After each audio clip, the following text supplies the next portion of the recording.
توليتم أن تفسدوا في الأرض وتقطعوا أرحامكم آمنت بالله صدق الله العظيم وصدق رسوله النبي الأمي الكريم ونحن على ذلك من الشاهدين والشاكرين والحمد لله رب العالمين قال الله تبارك وتعالى في شان حبيبه مخبرا وامرا إن الله وملائكته يصلون على النبي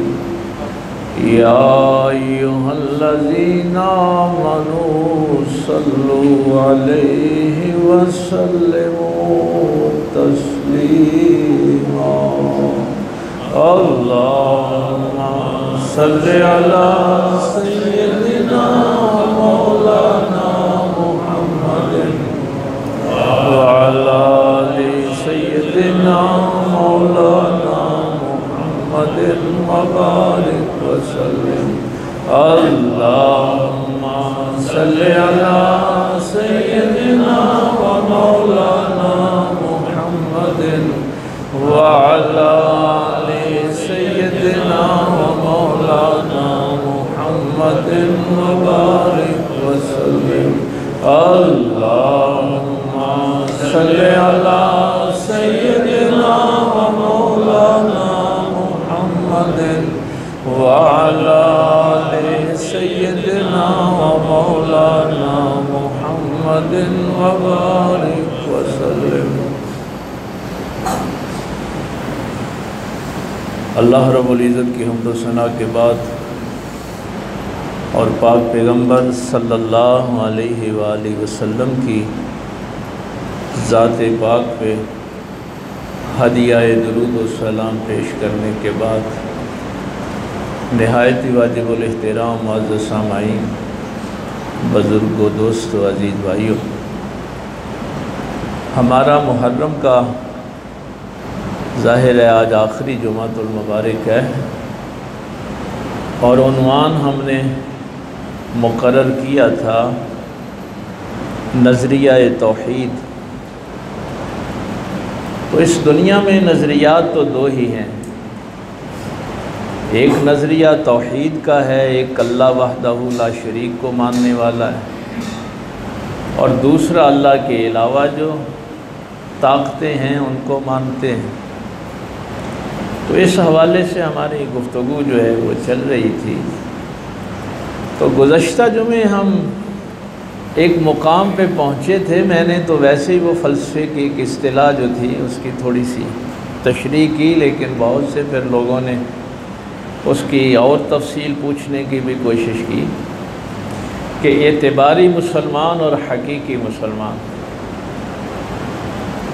تو اس کی میں نے ایک جملے میں وضاحت تو کی تھی۔ دیکھیے، اس چیز کی ضرورت مکی زندگی میں نہیں پڑی، یہ پہلے کانسیپٹ اپنا کلیئر کر لیں۔ نبی پاک صلی اللہ علیہ وسلم نے 13 سالہ جو مکی زندگی ہے اس میں جتنے بھی مسلمان تھے وہ سب حقیقی ہی تھے، اس میں کوئی اعتباری نہیں تھا۔ تو ظاہر ہے جو مشرکین مکہ تھے وہ بھی کلیئر تھے اور جو مسلمان تھے وہ بھی کلیئر تھے۔ جو ایک جملہ میں نے آپ سے پچھلے جمعے کہا تھا کہ حقیقی مسلمان جب دین اور دنیا آمنے سامنے آ جائیں تو کیا کرتا ہے؟ اپنی دنیا قربان کر کے دین بچا لیتا ہے، اور جو اعتباری ہے وہ کیا کرتا ہے؟ وہ اپنا دین بیچ کر دنیا بچاتا ہے۔ تو مکے میں تو سارے دنیا قربان کرنے والے تھے۔ مکی زندگی میں آپ کو کوئی منافق نظر نہیں آئے گا۔ ظاہر ہے اس وقت اقتدار نہیں ہے نا نبی پاک صلی اللہ علیہ وسلم کے پاس، آزمائشیں ہیں، جس نے بھی آنا ہے حقیقتاً نظریہ توحید کو مان کر آنا ہے۔ تو مدینے میں چونکہ نبی پاک صلی اللہ علیہ وسلم ایک اسٹیٹ کے حکمران بھی تھے، تو پھر کچھ لوگوں کو یہ تھا کہ ظاہر ہے اسٹیٹ سے مفادات اٹھائیں گے، تو منافقین کی یہ جتنی صورتیں ہیں اور جتنی آیات ہیں یہ ساری مدینے میں آ کے نازل ہوئی۔ وَمِنْ أَهْلِ الْمَدِينَةِ مَرَدُوا عَلَى النِّفَاقِ، مدینہ کے ارد گرد اور مدینہ کے اندر یہ جو منافقین کی جماعت جو تھی، تو یہ تو آپ نے جملہ سن لیا نا کہ حقیقی وہ ہوتا ہے جو دنیا اپنی قربان کر کے دین بچاتا ہے، اپنی آخرت بچاتا ہے۔ تو جو دنیا کے مفاد کے لیے نبی کے ساتھ بھی لگے گا تو اس کو قرآن منافق کہتا ہے، مومن نہیں کہتا۔ یہ کیٹیگری جو ہے یہ مدینہ شریف میں آ کے بنی تھی۔ اور اس میں دو چیزیں ذہن میں رکھنا، یہ نہیں ہے کہ پاک پیغمبر صلی اللہ علیہ وسلم کو پتہ نہیں تھا۔ مثلا رئیس المنافقین یہ جو عبداللہ بن ابی ہے، جس کے لیے اتنی بڑھیا آیت نازل ہو گئی کہ اس کے لیے دعا کریں یا نہ کریں برابر ہے، بلکہ 70 مرتبہ بھی دعا کریں تو اللہ اس کو نہیں بخشے گا۔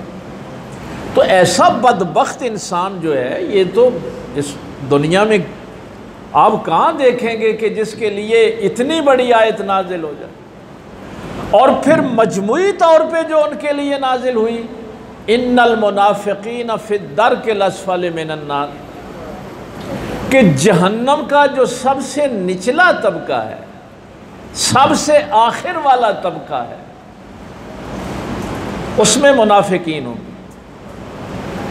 یعنی مشرک جو ہیں وہ بھی چھٹے درجے میں ہیں۔ جہنم کے جو 7 درجے ہیں نا، پہلے 3 تو ہیں ہی اہل کتاب کے لیے۔ پہلے درجے میں جو گناہگار مسلمان ہیں وہ ہوں گے چھوٹے عذاب میں، اور اپنا عذاب بھگت کے ان کو تو ظاہر ہے پھر جنت میں چلے جانا ہے۔ دوسرے میں عیسائی ہوں گے، تیسرے میں یہودی ہوں گے، آگے پھر آتش پرست ہوں گے۔ یہ جو 5واں اور 6واں درجہ مشرکین کے لیے رکھا گیا ہے، اور 7واں اور آخری درجہ منافقین کے لیے۔ یعنی یہ جو ہم سمجھتے ہیں نا، میں ادھر بیٹھے ابھی گفتگو کر رہا تھا کہ جب جامعہ نظامیہ بغداد یونیورسٹی کے وائس چانسلر کے لیے امام غزالی کو بلایا گیا کہ آپ اس کو چلائیں، اس کے سربراہ بنیں، اس کے وی سی بن جائیں، تو امام غزالی سرکار نے بادشاہ وقت سے کہا تھا کہ جو تعلیم حاصل کرنے کے لیے آئے اس کو کوئی نہ کوئی فن بھی سکھائیں۔ تو بادشاہ نے کہا کہ میں تو چاہتا ہوں کہ جو یہاں پڑھنے آئے وہ قرآن سیکھے، حدیث سیکھے، اصول حدیث سیکھے، وہ علم پہ توجہ دے۔ تو امام غزالی نے فرمایا کہ نہیں، اگر میں نے اس کا سربراہ بننا ہے تو یہاں سے جو بھی طالب علم فارغ ہو کے جائے وہ کسی فن کا ماہر ہو۔ تو بادشاہ نے پوچھا کہ اس کی کیا وجہ ہے؟ تو امام غزالی نے فرمایا کہ جو بندہ علم کے ساتھ فن سیکھتا ہے، جس فن کے پیچھے علم ہوتا ہے اس فن میں معاشرہ ترقی کرتا ہے۔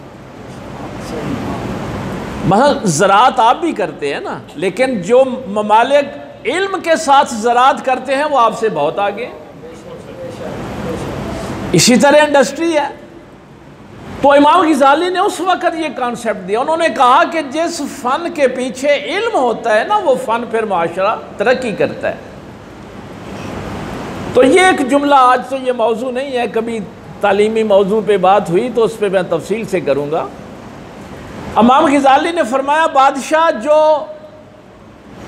علم اور فن اکٹھے سیکھے گا وہ جب یونیورسٹی سے فارغ ہو کے جائے گا تو فن بیچے گا اور علم سے اپنی روحانیت کو بچائے گا۔ وہ اپنا فن بیچے گا اور علم کے ساتھ اپنی انسانیت کو بچائے گا۔ اگر اس کے پاس فن نہ ہوا تو علم بیچے گا، اور جو علم بیچے گا وہ معاشرے کو برباد کر دے گا۔ اگر ایک صحافی کا قلم بک جائے نا تو جو معاشرے میں وہ انتشار پھیلاتا ہے وہ ایک ریڑھی والا نہیں پھیلا سکتا۔ ایک شاعر جب اپنا علم بیچتا ہے تو جو تباہی وہ کرتا ہے وہ ایک کسان نہیں کرتا۔ تو دیکھیے ہمارے تو اسلاف کا ویژن بھی اتنا بڑا تھا کہ کبھی بیچنا ہو تو فن بیچنا، علم نہ بیچنا۔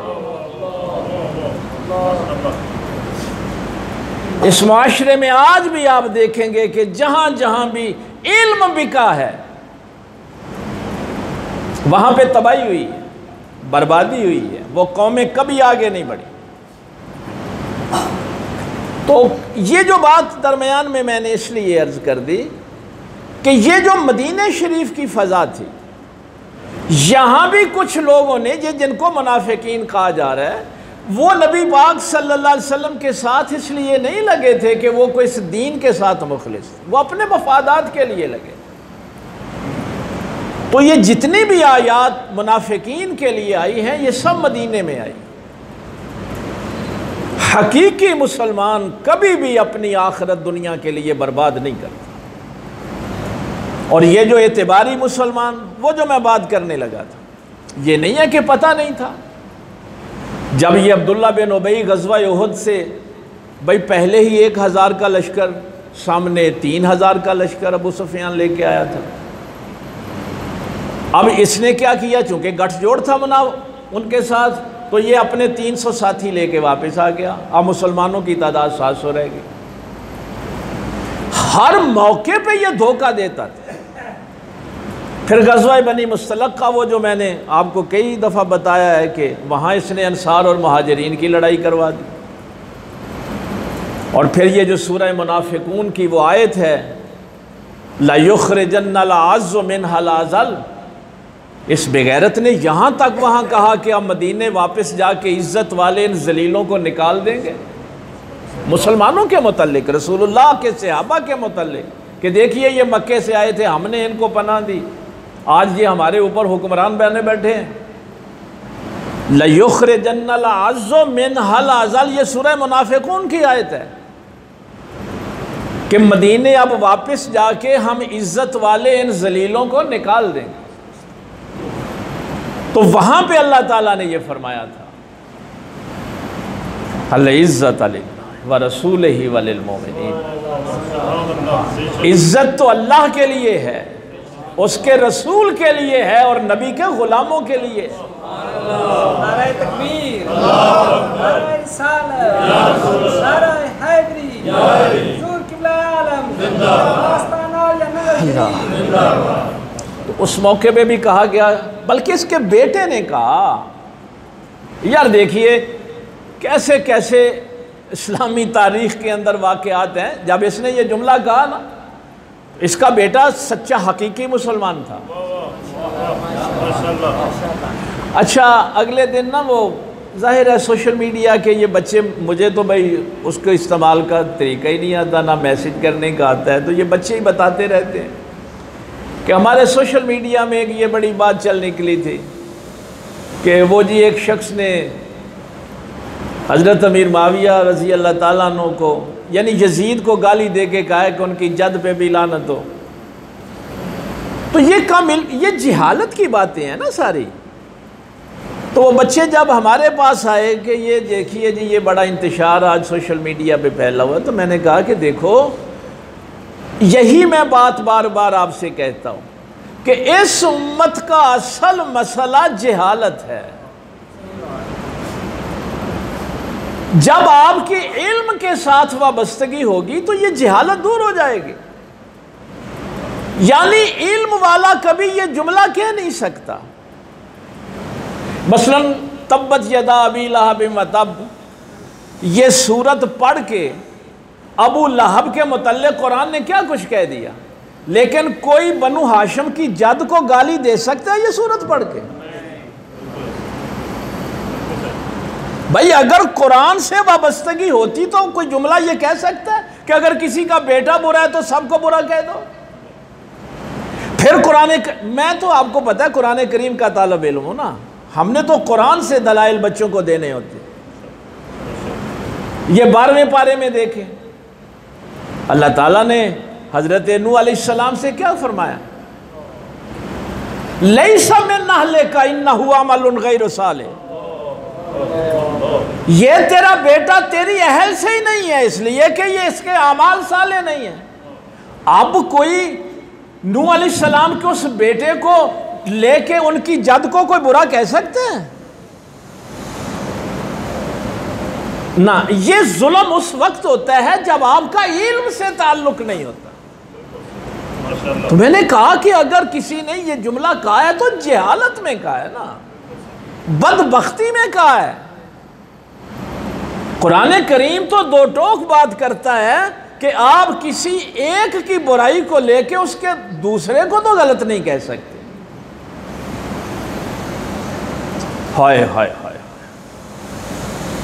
جس نے غلطی کی ہے صرف وہی ذمہ دار ہے، اس کی وجہ سے آپ کسی دوسرے کو ذمہ دار نہیں ٹھہرا سکتے۔ تو یہ درمیان میں ضمناً بات آ گئی۔ اب کوئی یہ بات کہے نا کہ فلاں برا ہے تو اس کے بڑے بھی برے ہوں گے، یا بڑے برے تھے تو اگلی نسل بھی بری ہوگی، بھئی قرآن اس کی نفی کرتا ہے۔ قرآن کہتا ہے کہ نوح نبی بھی ہوں تو بیٹا غلط ہو سکتا ہے، ابراہیم کی اولاد میں سے بھی ابو لہب پیدا ہو سکتا ہے۔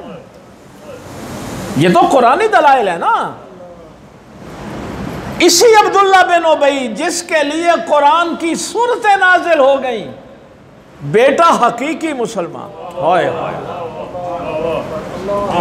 باپ کہہ رہا ہے کہ مدینے جا کے ہم عزت والے ان ذلیلوں کو نکال دیں گے۔ اب بیٹا مدینے کے باہر کھڑا ہو گیا، اس نے کہا سارے مدینے میں داخل ہوں گے، میں اپنے باپ کو داخل نہیں ہونے دوں، میں اپنے باپ کو مدینے میں آج داخل نہیں ہونے دوں۔ کیوں؟ لوگوں نے پوچھا باپ کے خلاف کھڑا ہو گیا؟ اس نے کہا اس نے میرے رسول کی توہین کی ہے، آج اس کو بتاؤں گا کہ عزت والا تو نہیں ہے، میرا نبی عزت والا ہے۔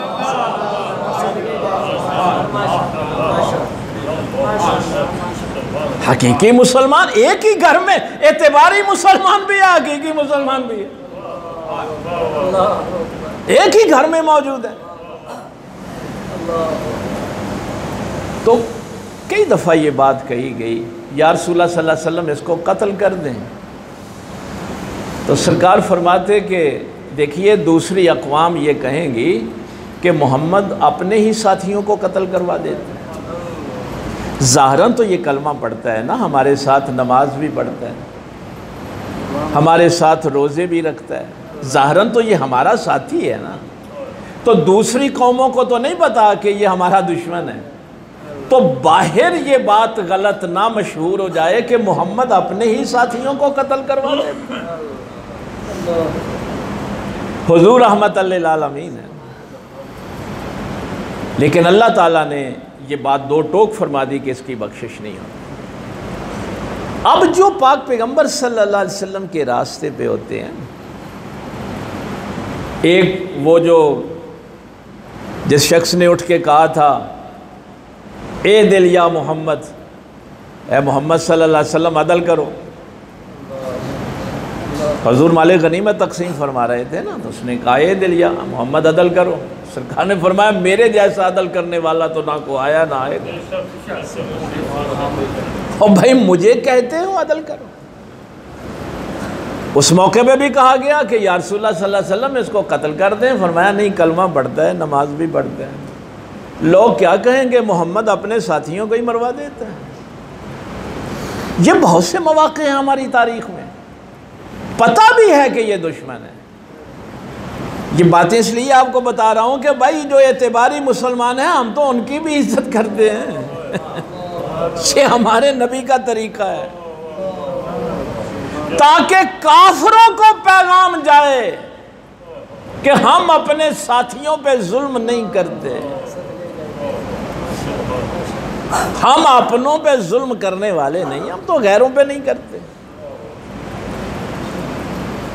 اس کے متعلق یہ مشکات کا آخری چیپٹر مشکات شریف کا پڑھیں گے نا، اس میں وہ ساری روایتیں حدیثیں موجود ہیں۔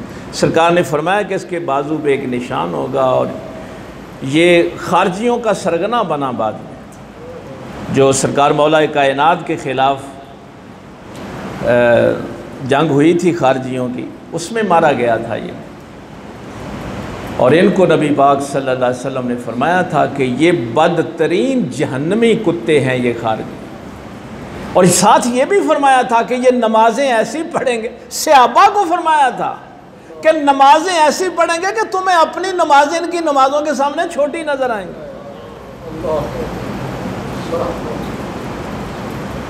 یہ قرآن ایسے پڑھیں گے کہ تم کہو گے کہ یار ہم تو ایسا قرآن پڑھ ہی نہیں سکتے، لیکن دین سے یہ ایسے نکلے ہوں گے جیسے تیز تیر ہرن میں سے گزر جاتا ہے اور اس کو خون نہیں لگتا، یعنی دین سے یہ اس لیے ان کو خارجی کہتے ہیں، اسلام سے خارج ہو گئے۔ یہی جملہ تو مولا کائنات نے دہرایا تھا، باب مدینہ العلم نے بھی یہی جملہ دہرایا تھا۔ جب رسول اللہ سے کہا گیا عدل کریں تو سرکار نے فرمایا میرے جیسا عدل کرنے والا کون آئے گا اس دنیا میں۔ یہی جب مولا کائنات سے کہا گیا کہ عدل کریں تو آپ نے فرمایا مجھ سے بڑا عدل کرنے والا کون آئے گا۔ علی سے کہتے ہو عدل کرو، تو یہ ہر دور میں رہی ہیں باتیں۔ سرکار منع فرما دیتے تھے یہ جملہ کہہ کے کہ باہر جو دشمن قومیں ہیں وہ کہیں یہ نہ سمجھیں کہ یہ آپس میں لڑتے ہیں۔ یہاں تک میں آپ کو پتہ کیوں لے کے آیا ہوں کہ رسول اللہ صلی اللہ علیہ وسلم کے سامنے منافقین کی یہ ساری باتیں تھیں، لیکن سرکار پھر بھی ان کو سوائے ایک موقع پہ جب اللہ نے حکم دے دیا تھا لیمیز اللہ الخبیث من الطیب، اللہ نے فرمایا اب خبیثوں اور پاکوں کو علیحدہ علیحدہ کر دیں۔ بہت ہو گیا، ان منافقوں نے بہت دیر صحابہ کے ساتھ گزار لی۔ اس ایک موقع پہ جب خطبہ جمعہ سرکار دینے لگے، یہ فتح الباری کے اندر تفصیل کے ساتھ ہے، اس ایک مجلس سے 32 منافقین نکالے گئے تھے۔ سرکار اشارہ کرتے اخرج یا فلان انت منافق، او فلاں تو منافق ہے، نکل جا مسجد سے۔ باقی تو نبی پاک صلی اللہ علیہ وسلم نے وہ جنہوں نے غزوہ تبوک کے موقع پہ 12 نے حملہ کیا تھا، حذیفہ یمانی کو صرف بتایا تھا، وہ تو کسی اور کو بتایا بھی نہیں تھا کہ یہ کون ہے جو مجھے قتل کرنا چاہتا۔ اب رسول اللہ تو ان سب کو جوڑ کے رکھیں، اور آج ہم سمجھتے ہیں کہ ہم فرقوں میں تقسیم ہو جائیں گے تو پھر ہم کوئی منفعت حاصل کریں گے۔ یہ میرا رونا ہے اس امت کے ساتھ کہ دیکھیے افغانستان میں انہوں نے طالبان سنی تھے ان کو مارا ہے، عراق میں شیعوں کو مارا ہے، فلسطین میں شیعہ سنی مالکی حنبلی سب مار رہے ہیں۔ اب کس انتظار میں ہو تم؟ اقبال ایسے ہی روتے چلے گئے دنیا سے، منفعت ایک ہے اس قوم کا نقصان بھی ایک۔ مت سمجھو کہ ہم ایک فرقے میں رہ کر کبھی منفعت حاصل کریں گے۔ اقبال فرمایا کرتے تھے منفعت ایک ہے اس قوم کا نقصان بھی ایک۔ اگر نقصان پہنچنا ہے تو بھی امت کو پہنچنا ہے، نفع ہونا ہے تو بھی امت کو ہونا ہے۔ یہ اپنی یہ جو 1.5 اینٹ کی مسجدیں تم نے بنائی ہیں، ید اللہ علی الجماع، میرے پاک پیغمبر صلی اللہ علیہ وسلم نے بھی فرمایا تھا کہ اللہ کی رحمت کا ہاتھ صرف کٹھ پہ ہوتا ہے۔ تفرقوں کو تو واضح طور پہ فرما دیا گیا، ان الذین فرقوا دینہم وکانوا شیعا لست منہم، 8ویں پارے کی یہ آیت۔ اللہ تعالیٰ نے فرمایا میرے رسول صلی اللہ علیہ وسلم جو بھی لوگ تفرقوں میں، اس دین میں جنہوں نے تفرقے ڈالے ہیں، تمہارا ان سے کوئی تعلق نہیں۔ آپ نعرے مارتے رہے یا رسول اللہ کے، قرآن کہتا ہے کہ جو تفرقوں میں ہے اس کا رسول سے کوئی تعلق نہیں، اور رسول نے تو توحید کے رشتے میں سب کو جوڑ دیا تھا۔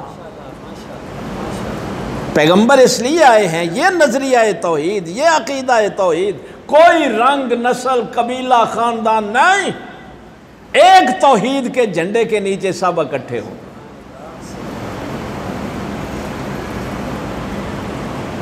بتان رنگ و خون کو توڑ کر ملت میں گم ہو جا، نہ تو رانی رہے باقی، نہ ایرانی نہ افغانی۔ فرقہ بندی ہے کہیں اور کہیں جاتے ہیں، کیا جہاں میں پنپنے کی یہی باتیں ہیں؟ تو ان مولویوں سے بھائی معذرت کر لینا، کہیں تمہاری مہربانی کتنی صدیاں ہو گئیں لڑتے ہوئے، کوئی حل نہیں نہ نکلا، کو 10-20 سال محبت سے بھی ایک دوسرے کے ساتھ بیٹھ کے دیکھو، شاید کو حل نکل آئے۔ اب پتہ ہے آگے فرقوں کے کتنے فرقے بن گئے۔ یہ پھر بدعت جو ہوتی ہے نا، یہ آگے پھر انڈے دیتی ہے، اس کے بچے بہت زیادہ ہوتے ہیں۔ آپ اپنے بریلوی فرقے کے دیکھیں، آپ کو گن ہی نہیں سکیں گے کتنے فرقے بن گئے ہیں۔ دیوبندیوں کے کتنے بن گئے، اہل حدیثوں کے کوئی 7-8، میں لاہور میں تو حیران ہو گیا، جماعت اسلامی کے کتنے آگے ٹکڑے ہو گئے۔ کیوں؟ قرآن کہتا ہے کہ ان کا رسول اللہ صلی اللہ علیہ وسلم سے کوئی تعلق نہیں۔ تو وہ آیت کا تو ترجمہ بھی رہ گیا، جو بات میں کرنا چاہتا تھا، ہائے ہائے فَهَلْ عَسَيْتُمْ إِن تَوَلَّيْتُمْ أَن تُفْسِدُوا فِي الْأَرْضِ وَتُقَطِّعُوا أَرْحَامَكُمْ۔ یہ اصل میں تو اس کا ظاہر ہے پچھلی آیتیں تھوڑی سی پڑھی جائیں گی۔ وَيَقُولُ الَّذِينَ آمَنُوا لَوْلَا نُزِّلَتْ سُورَةٌ، ایمان والے تو کہتے ہیں کہ جہاد کی کوئی سورہ جو ہے وہ نازل ہو، تاکہ ہم اللہ کی راہ میں جہاد کریں، جان سے، مال سے۔ وہ جو بات کر رہا تھا کہ حقیقی مسلمان تو ہر وقت قربانی کے لیے تیار ہوتے ہیں۔ فَإِذَا أُنزِلَتْ سُورَةٌ مُحْكَمَةٌ وَذُكِرَ فِيهَا الْقِتَالُ، اور جب اللہ تعالیٰ نے محکم سورت نازل کر دی جس میں قتال کا ذکر تھا، رَأَيْتَ الَّذِينَ فِي قُلُوبِهِم مَرَضٌ، اب جن کے دل میں نفاق تھا، جن کے دل میں مرض تھا، جو اعتباری مسلمان تھے، جو مفادات کے لیے تیرے ساتھ لگے تھے، يَنظُرُونَ إِلَيْكَ نَظَرَ الْمَغْشِيِّ عَلَيْهِ مِنَ الْمَوْتِ، اے میرے محبوب آپ دیکھیں گے ان کی آنکھوں سے روشنی ایسے ہی ختم ہو گئی جیسے مرتے وقت بندے کی روشنی ختم ہوتی۔ اعتباری اور حقیقی مسلمان کا پتہ چلا نا۔ جب قربانی کا وقت آیا تو اللہ فرماتا ہے ایمان والے تو کہتے تھے کہ ہمیں حکم ملے ہم قربان ہو جائیں، اور یہ جو تھے اعتباری، ان کی نظروں سے نور ہی ختم ہو گیا۔ نظر المغشی علیہ من الموت، جیسے موت کو دیکھ کے بندے کی نگاہی ختم ہو جاتی ہے۔ اس کا میں تھوڑا سا پس منظر عرض کر دوں، پھر میں اگلی آیت کا ترجمہ کرتا ہوں۔ کہنے لگے دیکھو یہ مکے والے بھی تو اپنے ہی ہیں نا، جنگ سے فساد پیدا ہوگا، لڑائی سے، یہ جو اللہ تعالیٰ نے جہاد کی قتال کی صورت نازل کی ہے تو ظاہر ہے ہم قطع رحمی بھی نہیں کر سکتے، اپنے رشتہ دار ہیں، عزیز ہیں، برادری ہے، اور دوسرا یہ ہے کہ زمین پہ فساد پھیلتا ہے۔ آج کل بھی آپ دیکھیں گے نا فساد، وہ جو نہتے فلسطینیاں کہیں گے یہ فساد پھیلاتے ہیں، اور جو فساد پھیلاتے ہیں وہ کہتے ہیں ہم تو امن کی بات کرتے ہیں۔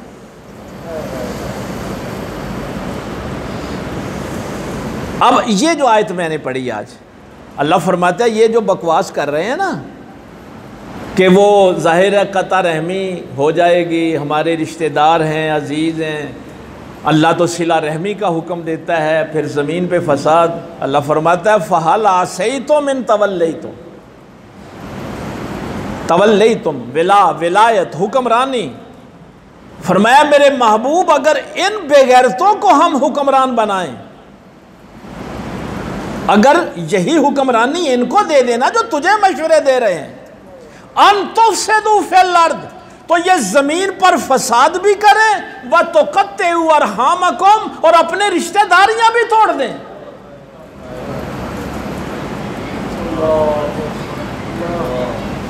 یہی بات وہ جو پچھلے سے پچھلے جمعے میں نے آپ سے کہی تھی کہ جو عالم یہ جملہ لکھ بیٹھا ہے کہ یزید اتنی حیا کرتا کہ فتح مکہ والے دن میرے دادے کے ساتھ محمد نے کیا سلوک کیا تھا اور آج میں ان کی آل سے کیا سلوک کر رہا ہوں، قطع رحمی رسول اللہ نے کی تھی یا یزید نے کی تھی؟ زمین پہ فساد رسول اللہ نے پھیلایا ہے یا یزیدیوں نے پھیلایا ہے؟ نہیں، توحید کے ماننے والے، ایک اللہ پر یقین رکھنے والے، اپنی آخرت پر یقین رکھنے والے زمین پہ فساد نہیں پھیلاتے۔ یہ جب ایک قتال کا جہاد کا حکم ہوتا بھی ہے تو کس لیے ہوتا ہے؟ حتی لا تکون فتنہ، اللہ فرماتا ہے کہ ہم مسلمانوں کو یہ جو جہاد کا قتال کا حکم دیتے ہیں اس لیے دیتے ہیں کہ زمین سے فساد ختم ہو،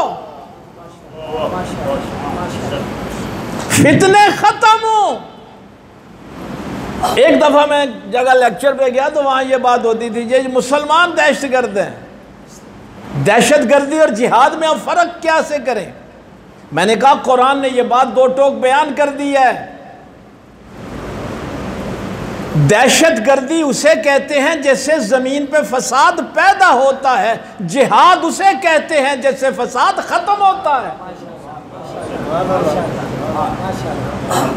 جہاد فساد ختم کرنے کے لیے ہوتا ہے، اپنی ذات کے لیے۔ یہ چونکہ 25 محرم گزرا، سرکار امام زین العابدین، نام تو پتہ ہے ان کا علی بن حسین ہے، اور یہ بھی ایک سوچے سمجھے منصوبے کے تحت، یہ جو میں اکثر آپ سے یہ کہتا ہوں، مجھے دکھ ہوتا ہے یہ جو جب میں عرسوں کے اشتہارات دیکھتا ہوں نا، فلانے دا عرس، فلانے دا میلہ، کیا ان مسلمانوں نے کبھی حسین کے بیٹے امام زین العابدین کا بھی عرس منایا ہے؟ ان سے بڑا بزرگ کون ہے؟ ان کے ایصال ثواب کی کبھی محفل مسجد میں ہوئی ہو؟ ان کا کبھی ذکر ہوا ہو؟ ان دربار والوں کا تو پتہ نہیں، کوئی فیمی چرسی مر گیا اور دربار بنا لی اور عرس کرا رہے ہیں، جس کو میرے آقا زین العابدین کہیں، سید الساجدین جس کا لقب ہو، اس کی سیرت تو ہم نہیں پڑھنا چاہتے۔ کبھی کسی نے سنا ہے کہ کسی مسجد میں امام زین العابدین کا عرس ہوا ہو؟ تو ان مسلمانوں کو دین پہنچے کہاں سے؟ مسجد میں بیٹھے ہیں، درس قرآن ہو رہا ہے، ایک بندہ آ گیا، بنو امیہ والے، ظاہر ہے یزیدی لوگ کردار کشی تو بڑی کرتے تھے، جو اس نے سنا تھا آ کے بدتمیزی کرنی شروع کر دی، تم جھوٹے ہو، تم یہ ہو، تم فسادی ہو، تم نے یہ کیا وہ کیا۔ وہ جو لوگ بیٹھے تھے انہوں نے کہا کہ اس کو جواب دیں، فرمایا نہیں، اس کو جواب نہیں دیں، سنتے جاؤ۔ ہاں ہاں ہاں، جب وہ تھک ہار کے چلا گیا تو آپ نے اپنے ساتھیوں کو لیا، اس کے دروازے پہ پہنچے، فرمایا کل تم نے یہ باتیں میرے متعلق کی تھیں کہ آپ جھوٹے ہیں، آپ بددیانت ہیں، آپ یہ ہیں، جو بھی برائیاں تو بیان کر سکتا تھا، تو میں اللہ سے دعا کرتا ہوں کہ جو تو نے کہا تھا اگر وہ برائیاں میرے اندر ہیں تو اللہ مجھے معاف کر دے، اللہ میری وہ برائیاں دور کر دے، اللہ مجھے معاف کر دے، مجھے پاک کر دے۔ اور اگر تو نے جھوٹ کہا تھا، تو نے غلط بیانی کی تھی، تو پھر میں اللہ سے دعا کرتا ہوں یا اللہ اسے معاف کر دے۔ یہ لوگ زمین پہ فساد کر سکتے ہیں؟